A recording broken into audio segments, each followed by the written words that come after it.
A Journey to the Stars. Read the extract from Dr. APJ Abdul Kalam's autobiography Wings of Fire. My childhood. I was born into a middle-class Tamil family in the island town of Rameshwaram in the former Madras state.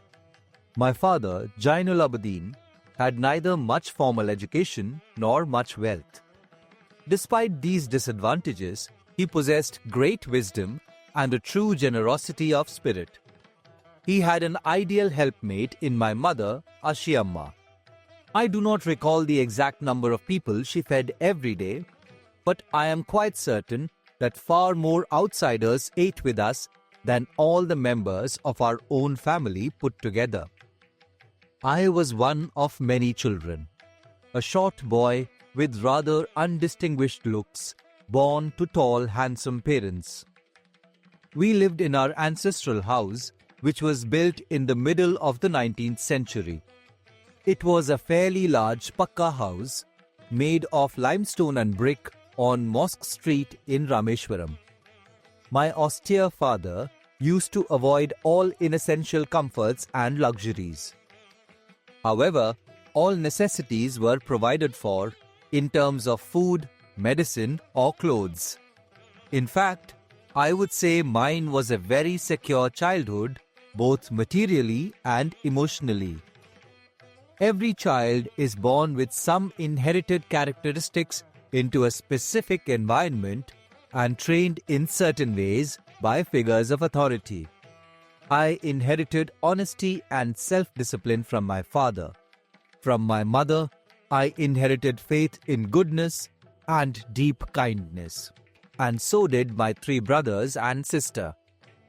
I had 3 close friends in my childhood: Ramanatha Shastri, Aravindan, and Shiva Prakashan.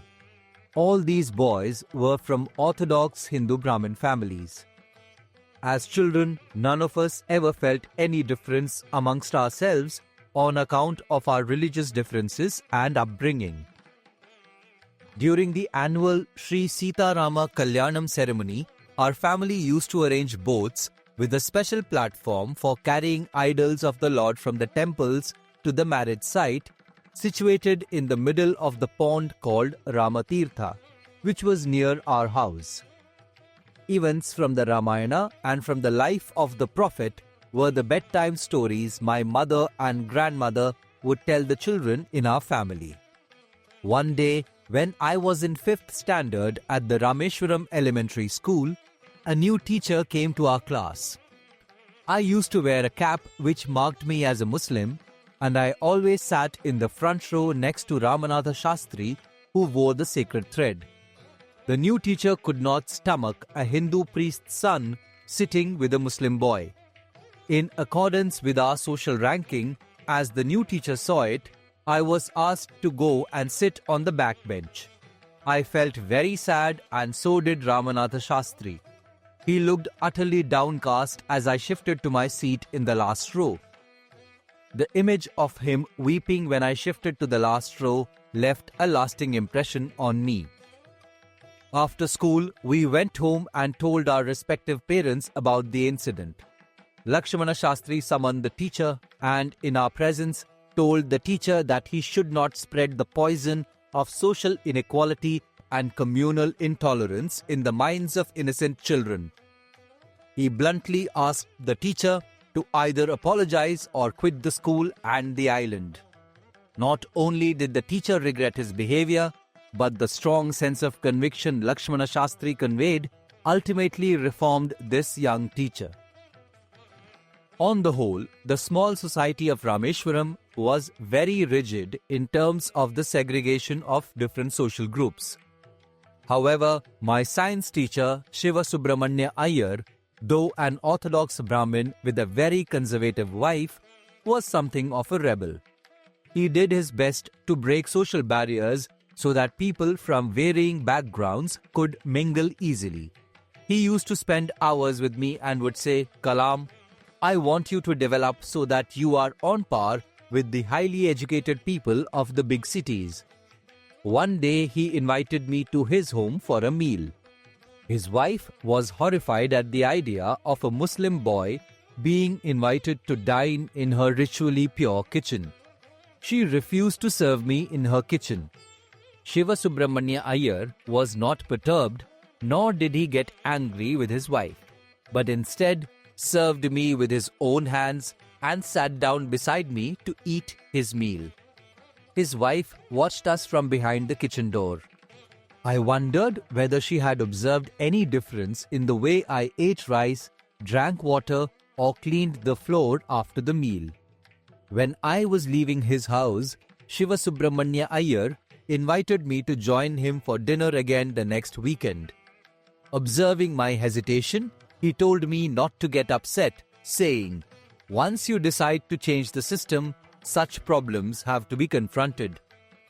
When I visited his house the next week, Shiva Subramanya Iyer's wife took me inside her kitchen and served me food with her own hands. His dream. After completing his graduation from St. Joseph's College in Trichy, Kalam discovered his passion for aircrafts. He wanted to learn how to fly one and went on to do aeronautical engineering from Madras Institute of Technology, MIT, Madras. At MIT, Kalam was greatly influenced by three of his teachers, Professor Sponder, Professor K.A.V. Pandalai, and Professor Narsingha Rao. Their passion, untiring zeal towards their subjects, and their intellect sparked a lifelong enthusiasm in Kalam for aeronautics. He joined Hindustan Aeronautics Limited as a trainee, where he learned to apply his theories to actual aircrafts. His dream of flying an aircraft, however, was not to be realized, as he was not selected by the Air Force.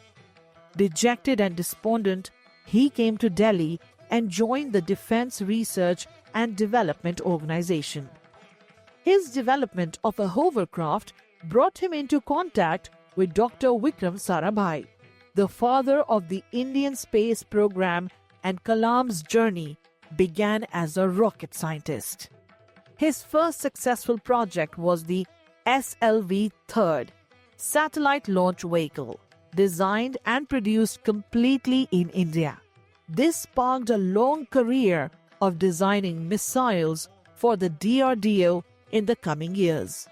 Agni, a ballistic missile, was one of his largest successes. This earned him the name of the Missile Man of India. His role in India's nuclear tests elevated him to the role of a national hero. He was declared as the 11th President of India in July 2002. His down-to-earth manner, simple living, and enlightened thinking established him as the People's President. He was an educator, leader, and thinker, right till his final moments when he collapsed while speaking at the Indian Institute of Management, Shillong in 2015. His autobiography, Wings of Fire, is a source of inspiration and motivation and provides a deep, insightful view into the hard work behind all his successes as well as his resilience in the face of failures.